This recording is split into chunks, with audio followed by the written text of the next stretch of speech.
السلام علیکم۔ Daily golf Urdu میں خوش آمدید۔ ابوظہبی میں تیل کے ایسے نئے ذخائر دریافت ہو گئے کہ اماراتی معیشت راتوں رات بدل جائے گی۔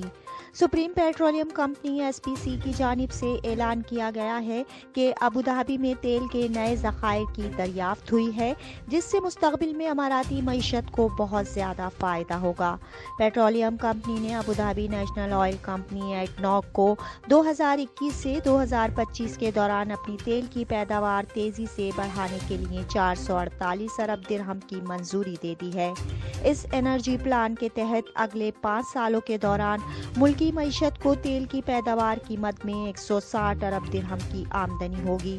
اس حوالے سے ہونے والی میٹنگ کی صدارت ابوظہبی کے ولی عہد اور اماراتی مسلح افواج کے ڈپٹی سپریم کمانڈر شیخ محمد بن زاید ال نہیان نے کی، جو سپریم پیٹرولیم کمپنی کے وائس چیئرمین بھی ہیں۔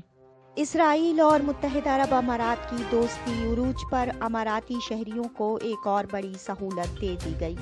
متحدہ عرب امارات اور اسرائیل کے درمیان ستمبر 2020 میں امن معاہدے کے بعد تمام شعبوں میں تعلقات خوشگوار ہو چکے ہیں، جس کے بعد معاشی، سفارتی، تعلیمی اور طبی میدانوں میں بھی تیزی سے تعاون و اشتراک بڑھ رہا ہے۔ اسرائیلی حکومت نے اماراتی شہریوں کے لیے اب ایک اور شاندار سہولت کا اعلان کر دیا ہے، جس کے تحت اب اماراتیوں کو اسرائیل جانے کے لیے کسی ویزے کی ضرورت نہیں ہوگی۔ اماراتی شہری بغیر کسی ویزے کے اسرائیل میں 90 روز تک قیام کر سکیں گے۔ شارجہ میں ایکسپائرڈ ڈرائیونگ لائسنس والے ڈرائیورز کے خلاف کریک ڈاؤن، ایکسپائرڈ رجسٹریشن والی گاڑیوں کی بھی پکڑ دھکڑ شروع۔ شارجہ پولیس نے ڈرائیورز کے خلاف کریک ڈاؤن شروع کر دیا ہے جو ڈرائیونگ لائسنس ایکسپائر ہونے کے باوجود گاڑیاں چلا رہے ہیں اور انہوں نے اپنے لائسنس کی تجدید نہیں کروائی۔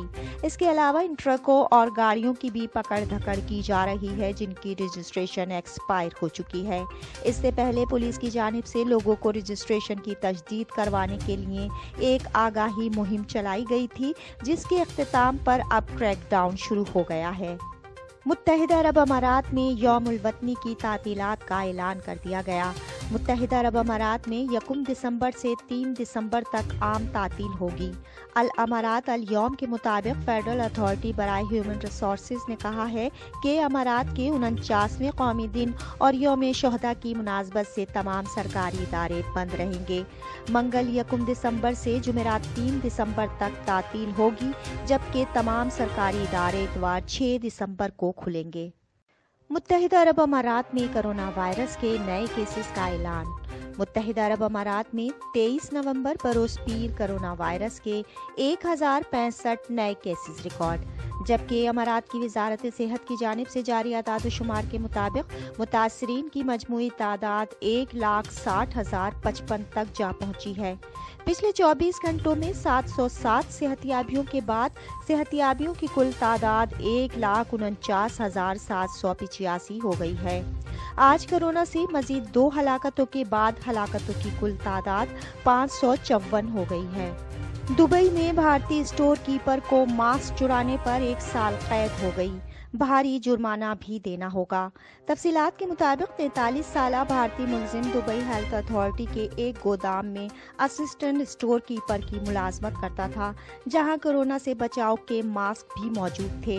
ملزم کے پاس بھی گودام کی ایک چابی ہوتی تھی جو مختلف سپلائزر سے طبی آلات اور ساز و سامان وصول کرنے کے بعد انہیں اسٹوریج ہاؤس میں منتقل کر کے ان کا ای بک میں اندراج کرتا تھا۔ تاہم اس نے اپنی حیثیت کا ناجائز استعمال کرتے ہوئے گودام سے 8,400 درہم مالیت کا سامان چرا لیا، جس کی رپورٹ الرفا تھانے میں درج ہونے کے بعد اسے گرفتار کر لیا گیا۔ اب تک کے لیے اتنا ہی۔ اگلے بلیٹن تک کے لیے خدا حافظ۔